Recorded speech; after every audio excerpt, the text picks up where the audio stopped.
একটু পেঁয়াজ আর রসুন কেটে নিয়েছি, একটা মুরগির বাচ্চা কয়েকটা পিস দিলাম, অল্প একটু রান্না করব তিতিরের জন্য।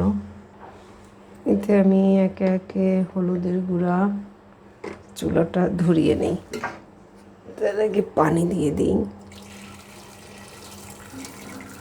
একসাথেই পানি দিয়ে দেব।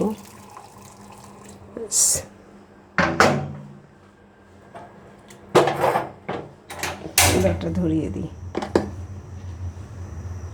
ছোটো বাচ্চাদের জন্য এভাবে রান্না করতে পারেন চাইলে, আর যাদের পছন্দ হয় না তারা অ্যাভয়েড করবেন প্লিজ। আমি দিয়ে দিলাম হচ্ছে মরিচের গুঁড়ো।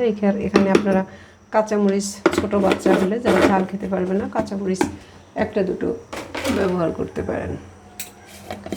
খুব হালকাভাবে রান্না। এটা হচ্ছে ধনে জিরার গুঁড়ো, দিয়ে দিলাম আদা বাটা,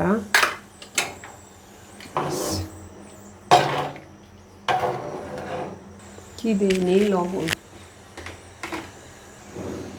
দিয়ে দিচ্ছি সামুদ্রিক লবণ। রান্নায় সামুদ্রিক লবণ ব্যবহার করি। এবার ঢেকে রাখি, রান্না হতে থাক।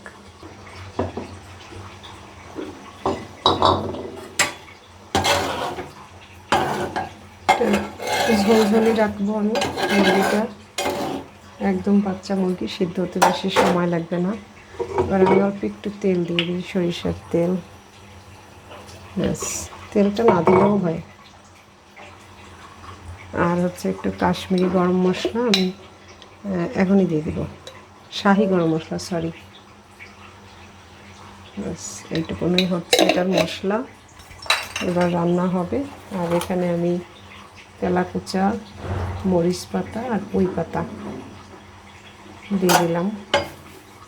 এটা দেখে অনেকে আটকে উঠবেন, কিন্তু কিছু করার নাই। আমার মেয়েকে সবজি খাওয়ানো, বাচ্চাদের সবজি খাওয়ানো খুব কঠিন। শাক আবার আলাদা করে ভাজি করব, সময় নাই, তাই একটুখানি দিয়ে দিলাম।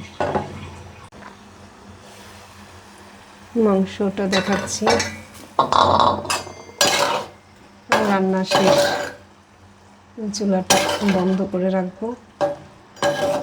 বাচ্চারা কিন্তু মাংস পেলেই খুশি, তো চেষ্টা করতে হবে হেলদি উপায়ে একটু রান্না করে, যাতে ওদের পুরো মাংস থেকে সেই পুষ্টিগুণটা পায়। আর মাটির হাঁড়িতে রান্না করার ফলে যেটা সুবিধা হলো, যে চুলাটা বন্ধ করে দিয়ে কথা বলি, যে মাটির হাঁড়িতে রান্নার যে খাবারের যে একটা রাসায়নিক পদার্থ বের হয়, সেটা সিলভার বা দস্তার কড়াইয়ের সাথে মিশে একটা বিষাক্ততা তৈরি করে, কিছুটা না, অনেকটাই।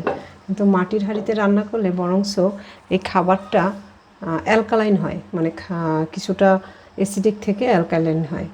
তাই চেষ্টা করতে হবে মাটির হাঁড়িতে রান্না করতে পারলে খুবই ভালো, না পারলে অন্ততপক্ষে স্টিলের হাঁড়িতে রান্না করবেন।